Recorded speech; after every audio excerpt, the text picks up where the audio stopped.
नमस्कार साथियों, स्वागत है आपका हमारे YouTube channel be the brand में।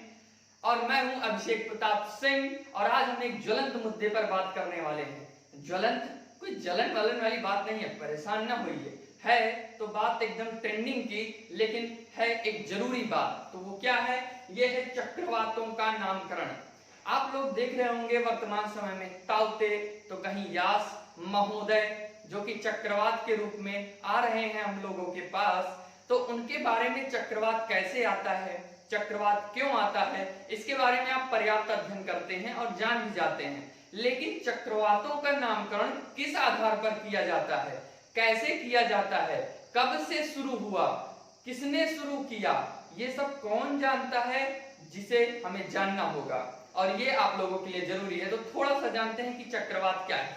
चक्रवात मूलतः निम्न वायुदाब का केंद्र होता है, जिसमें चक्राकार मार्ग का अनुसरण करते हुए बाहर से उच्च वायुदाब की हवाएं आती हैं और चक्रवात का निर्माण होता है। आप ही देखिए, चक्रवात, चक्र यानी कि चक्राकार यानी कि गोल गोल, वात मतलब हवा होती है, यानी कि चक्राकार वायु के प्रवाह को चक्रवात कहते हैं। अब बात आती है कि नॉमेनक्लेचर ऑफ साइक्लोन्स यानी कि चक्रवातों का नामकरण कैसे हुआ। तो चलिए जानते हैं। यहाँ पर लिखा है कि नामकरण होता है तो इससे क्या लाभ है, नामकरण क्यों किया जाता है। भाई चक्रवात है, प्राकृतिक घटना है, कोई बच्चा तो हुआ नहीं है कि उसकी नई चीजों की खबरें दी जाएं, तो उसका नाम क्यों आवश्यक है। तो इसका एक रीजन है कि नाम रखने का क्या कारण है, लोगों को जागरूक करना। चक्रवातों के नामकरण का सबसे प्रमुख उद्देश्य है लोगों के बीच जागरूकता को फैलाना, लोगों को जागरूक करना। क्यों?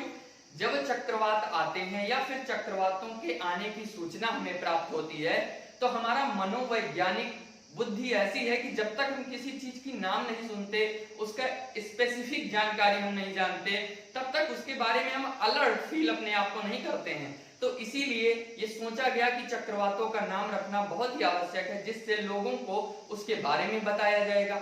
और जब लोग उसका अजीबोगरीब नाम सुनेंगे तो जरूर सोचेंगे भाई ये है क्या चीज, कुछ तो है।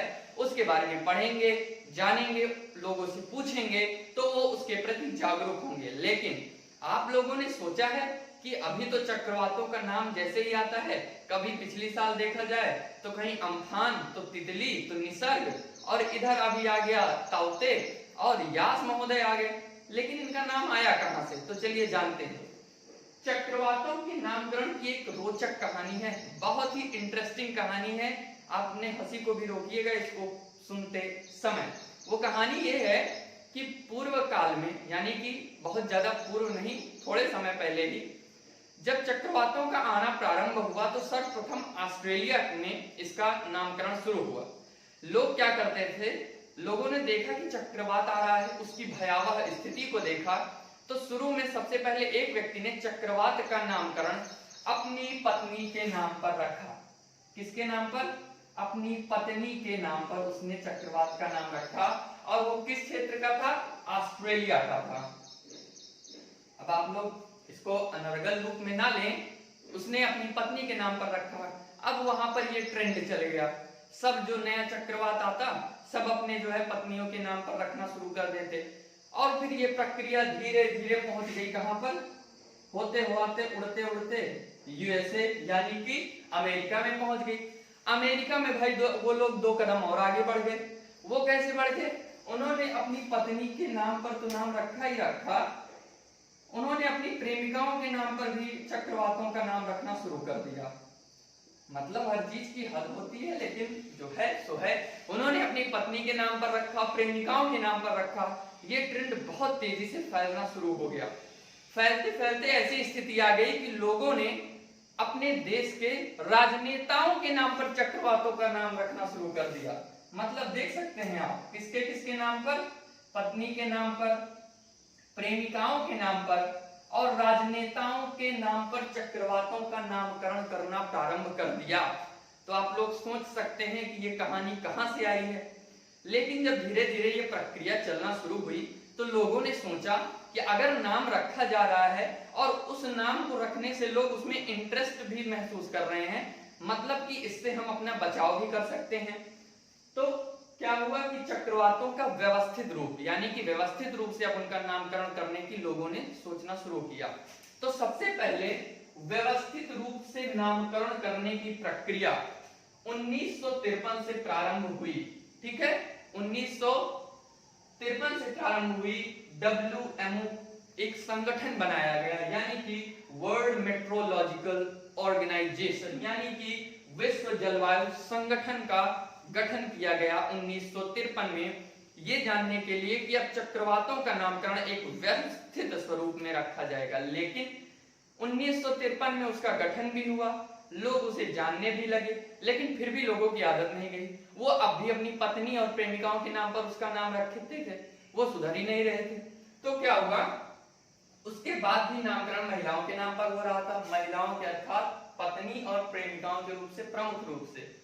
उसके बाद फिर क्या हुआ, 1979 में वर्ल्ड मेट्रोलॉजिकल ऑर्गेनाइजेशन यानी कि विश्व जलवायु संगठन द्वारा कुछ अमेंडमेंट यानी कि कुछ परिवर्तन किए गए, और वो परिवर्तन ये किए गए कि उसमें अब पुरुषों का नामकरण भी शामिल होने लगा, यानी कि अब महिलाओं के नाम पर भी और पुरुषों के नाम पर भी उनका नाम अल्टरनेट ठीक है रखा जाने लगा। तो अब पुरुषों का नाम भी शामिल हो गया, पत्नियों का नाम भी शामिल हो गया, और जो फिर धीरे धीरे ये प्रक्रिया बढ़ने लगी तो ये हुआ कि अब इनका नामकरण किसी प्रसिद्ध महिला, किसी प्रसिद्ध पुरुष या फिर प्रसिद्ध स्थान विशेष के नाम पर इसका नामकरण होना चाहिए। लेकिन हम ये समझते हैं कि जो हमारा उत्तरी हिंद महासागर क्षेत्र है, यानी कि जहां पर हमारा अवस्थित क्षेत्र है, प्रायद्वीपीय भारत है, यहाँ पर हम उत्तरी हिंद महासागर के अवस्थित हैं। तो उत्तरी हिंद महासागर में कब से नामकरण प्रारंभ हुआ? चूंकि वहां पर 1953 और 1979 में ये तो प्रारंभ हो गया था, लेकिन उत्तरी हिंद महासागर के 8 देशों ने भारत के पहल पर, किसके, ध्यान दीजिएगा, भारत के पहल पर 2004 में इन तूफानों का नामकरण प्रारंभ किया। यानी कि जब वहां पर नामकरण प्रारंभ हो रहा था तो यहाँ पर भारत ने पहल की कि इन क्षेत्रों में भी आने वाले चक्रवातों का भी नामकरण होना अति आवश्यक है, क्योंकि इसका एक अल्टरनेट प्रक्रम होता है कि बंगाल की खाड़ी और बे ऑफ अरेबियन सी, ठीक है, अरब सागर में भी चक्रवात लगभग 5-5 बार अल्टरनेट रूप से उठते हैं, तो नामकरण यहाँ पर आवश्यक हुआ। तो साल 2018 में 5 अन्य देश भी इस संगठन में शामिल हुए। वर्तमान में इसमें कुल 13 देशों का ये संगठन है, जिसमें WMO का इन्वॉल्वेंस नहीं होता है। ये संगठन यानी कि ये क्षेत्रीय संगठन इस क्षेत्र के 13 देशों के आसपास आने वाले चक्रवातों का नामकरण, यानी कि उष्णकटिबंधीय चक्रवात हम कह सकते हैं। उष्णकटिबंधीय चक्रवातों की प्रमुखता ये होती है कि वे महासागरों की सतह पर उत्पन्न होते हैं।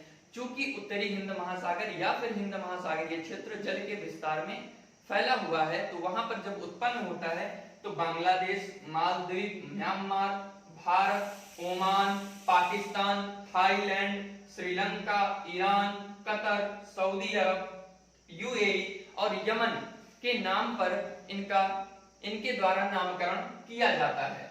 तो अब जानते हैं कि नामकरण का क्रम किस प्रकार हुआ। यानी कि 13 देश तो इसमें सम्मिलित हो गए, कई सारे देश, बांग्लादेश, मालदीव, म्यांमार, भारत एवं अन्य देश इसमें शामिल हैं। लेकिन जो चक्रवातों का नामकरण है, कौन देश पहले करेगा, कौन बाद में करेगा, या फिर कोई नाम किन आधारों पर रखा जाएगा, अगर कोई नाम रख दिया गया तो उसका दोहराव कितने समय पर होगा, इन सब बातों को भी हम जानेंगे।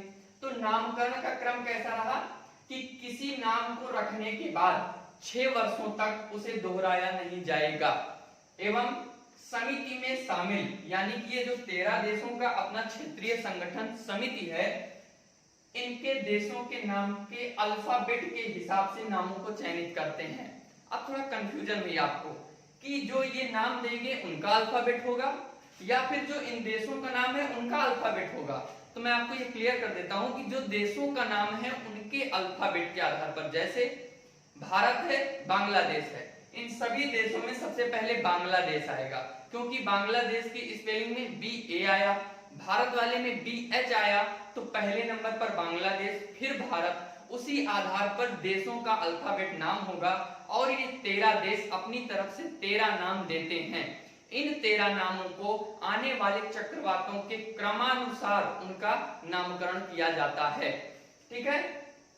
हिंद महासागरीय क्षेत्रों के तूफानों का नाम अधिकतर, देखो भाई हम लोग भारतीय क्षेत्र के हैं तो जहां रहेंगे अपना प्रभाव बना जरूर लेंगे। जैसे एक छोटी सी बात यहाँ पे जोड़ूंगा मैं, वो ये है कि अंग्रेजों ने भले ही हमें चाय पीना सिखाया, भले ही अंग्रेजों ने हमें चाय पीना सिखाया, लेकिन चाय में अदरक, इलायची, तुलसी, लौंग को डालकर उसे आयुर्वेदिक बनाने की कला हम भारतीयों में ही थी, इसलिए हम भारतीय सुसभ्य रूप से उसको समझ सकते हैं। तो ये था कि जो हिंद महासागरीय क्षेत्रों में नाम रखा जाता था वो अधिकतर किसी जानवर या पेड़ या पक्षी, पुष्प या फिर रत्नों के नाम पर रखा जाता था। ठीक है। अब हम जानते हैं साथ ही साथ कि वर्तमान में जो नामकरण है इसकी प्रक्रिया क्या है। जैसे अटलांटिक ओशियन की तरफ वर्तमान में नामकरण की जो प्रसिद्ध प्रक्रिया है वह है कि किसी प्रसिद्ध महिला, पुरुष, वैज्ञानिक, क्षेत्र के नाम पर रखा जाता है। लेकिन जो हम लोगों का क्षेत्र है यानी कि 13 देशों का क्रमानुसार वाला जो क्षेत्र है, यहाँ पर कुछ रखा जाता है जैसे कि पक्षियों के नाम पर, पुष्पों के नाम पर। जैसे जानते हैं कि हुदहुद आया था, हम लोग जानते हैं, बड़ा ही प्रसिद्ध रहा अपने आप में, ये एक पक्षी का नाम है। फिर अभी पिछले वर्ष अम्फान आया, अम्फान का नाम रखा गया, फिर इसको थाईलैंड ने दिया जिसका अर्थ आसमान होता है। अभी तुरंत में ही तुरंत एकदम ताउते महोदय है, ताउते का अर्थ होता है कि शोर करने वाली छिपकली, जिसका नाम किसने दिया, म्यांमार में दिया। और यास महोदय जो कि अभी रास्ते में ही होंगे, आ रहे हैं, तो उसका नामकरण किसने किया, ओमान ने किया। तो ये थे कुछ जानकारियां। यहाँ पर एक इंटरेस्टिंग फैक्ट और है कि जो अल्फाबेट के नाम पर इनका नामकरण किया जाता है और इधर जो अटलांटिक ओशियन वाले क्षेत्रों में नामकरण किया जाता है, यहाँ पर अल्फाबेटों में QUXYZ अल्फाबेट्स का प्रयोग नामकरण में नहीं किया जाता है।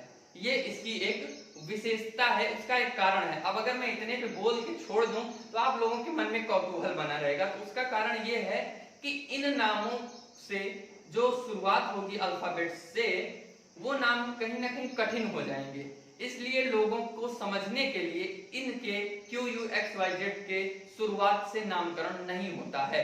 तो ये रहा हमारा आज का टॉपिक। अगर आपको हमारी वीडियो अच्छी लगी हो तो इसे ज्यादा से ज्यादा लाइक करें, शेयर करें, सब्सक्राइब करें और आपको ये वीडियो कैसी लगी इसे कमेंट में जरूर बताएं। तो थैंक यू वेरी मच।